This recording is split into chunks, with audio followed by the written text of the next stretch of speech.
Bonsoir Sonia Mabrouk. Bonsoir Mathieu, bonsoir à tous. Tandis que l'exécutif est plongé dans une crise inédite, c'est une semaine cruciale qui a démarré avec l'urgence de réponses à venir. Vous en parlez avec votre invité Emmanuel Vargon, secrétaire d'État auprès du ministre de la Transition écologique et solidaire. Bonsoir Emmanuel Vargon. Bonsoir. Avant toute concertation, avant tout débat, n'est-il pas temps maintenant de faire un geste concret pour apaiser les esprits, une annonce concrète, tangible pour ne pas vous enfermer dans la nasse? Oui, je crois que c'est important que cette semaine, nous ayons la possibilité à la fois de faire des gestes très concrets et de démarrer vraiment la discussion, la concertation avec nos concitoyens qui portent des gilets jaunes ou soutiennent ce mouvement. Moi, j'étais à Marseille aujourd'hui pour un sujet qui n'a rien à voir, un grand congrès sur la biodiversité et la nature qui attirera 10 000 personnes en 2020 à Marseille et qui fera de Marseille le centre du monde pour la préservation de la nature. Et j'ai proposé de rencontrer une délégation des représentants des gilets jaunes. J'ai rencontré 4 personnes. Et nous avons eu une discussion vraiment responsable, des gens dont je respecte complètement la démarche. Alors, ils ont des revendications, on peut être d'accord ou pas d'accord, qui portent sur l'écologie, mais qui maintenant vont bien au-delà. Ce qui est souvent dit, le pouvoir d'achat, la situation des retraités. Et eux-mêmes disent, il est temps qu'on rentre dans la construction, dans le débat. Eux-mêmes le disent. Vous avez dit, Emmanuel Vargon, j'ai rencontré des gens responsable. Est-ce que ça veut dire aujourd'hui, et il faut le dire, qu'il y a certains gilets jaunes, et je ne dis pas des casseurs, mais certains gilets jaunes qui, pour des tas de raisons, de désespérance, de souffrance, ont basculé dans la violence aujourd'hui?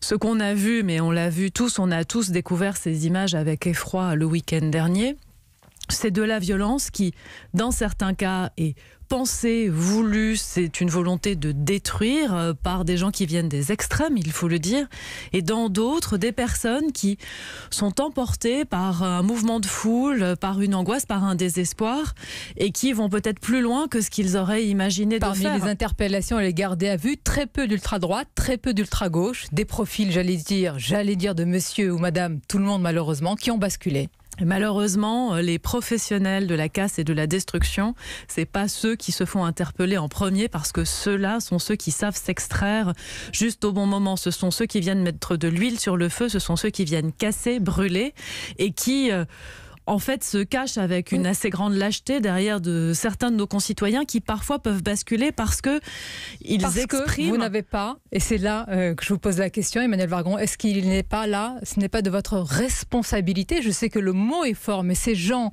qui ont basculé dans la violence, pourquoi l'ont-ils fait? Est-ce qu'ils n'ont pas attendu la réponse que vous n'avez pas apportée, qu'aujourd'hui vous dites que vous allez apporter cette semaine? Alors, depuis quelques jours, le président de la République l'a dit lorsqu'il s'est adressé à toutes les parties prenantes, il souhaitait tendre la main pour un débat, des concertations et une co-construction. Vous savez que déjà cela est dépassé quand vous le dites aujourd'hui. Non, mais ce que je veux dire par là, c'est que le président de la République, le gouvernement ont dit il y a déjà quelques jours qu'on était prêt à revoir les mesures proposées, élargir le débat, rentrer dans une discussion et qu'on cherchait les bonnes modalités de cette discussion. C'est aussi la raison pour laquelle le Premier ministre a reçu tous les chefs de parti aujourd'hui. Et qu'il reçoit en ce moment même des ministres. C'est une réunion ministérielle, d'ailleurs ça se passe à l'Élysée. Juste une question, Emmanuel Vargon, est-ce que vous vous rendez compte que les phrases telles que on maintient le cap, on a ouvert la discussion, on fait des réformes pour les plus fragiles ou on poursuit notre action sont totalement inaudibles aujourd'hui, complètement démonétisées, anesthésiées? On est dans un moment de crise dans lequel la parole est difficile. Et je crois que l'enjeu dans les jours qui viennent, c'est de renouer le dialogue ou de nouer le dialogue. J'ai eu cette discussion avec les 4 personnes que j'ai vues aujourd'hui, cet après-midi. Je leur ai dit, il faut qu'on renoue le dialogue. Ils m'ont dit non, il faut qu'on noue le dialogue. Le gouvernement est sensible. Je pense que individuellement, collectivement, je peux vous poser une question un peu plus personnelle. Est sensible à cette parole. Mais oui, vous venez du monde de l'entreprise. Vous n'êtes pas forcément préparé à tout cela. Aujourd'hui, on décrit certains ministres et certains parlementaires de la majorité qui sont déboussolés, ébranlés dans leurs propres convictions, désorientés par ce qui arrive. Ce serait peut-être normal. Est-ce que c'est ce qui vous arrive aussi?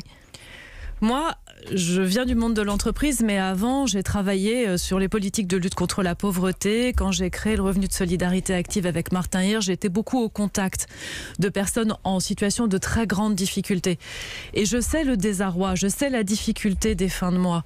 Je sais, Je ne le vis pas, je pense que tant qu'on ne le vit pas, c'est difficile de se mettre à la place. Mais on ne vous demande pas justement de vivre la vie des Gilets jaunes. Donc cette parole, elle est très forte. On est au moment où maintenant il faut saisir la possibilité de répondre. Est-ce que vous reconnaissez des maladresses, des insuffisances? Lorsqu'aujourd'hui, je prends un exemple, sur une chaîne de télévision, une députée de La République En Marche est incapable, par exemple, de donner le montant du SMIC. Est-ce que le dialogue, le débat est encore possible? Je pense que dans toute expression publique, surtout une expression plurielle d'un gouvernement, d'une majorité, il y a forcément des maladresses. Et je pense que ce serait stupide de ne pas reconnaître que les uns les autres, parfois, on peut penser dire quelque chose et dire le contraire, mal s'exprimer. Parce qu'effectivement, mal s'exprimer, ça peut être aussi une forme de mépris, d'arrogance insupportable par rapport à certains. En tout cas, pour moi, le plus important et d'arriver à retrouver un moment dans lequel il est clair qu'il n'y a pas de mépris.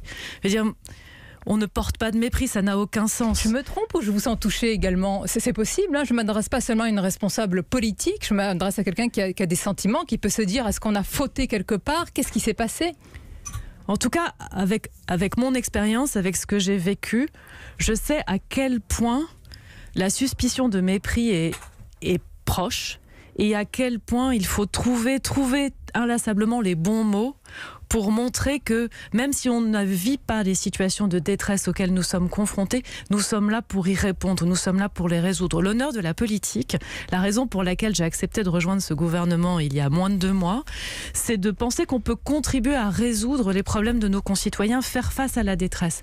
Si cette confiance entre les Français et les dirigeants n'est plus là, c'est grave, il faut la reconstruire.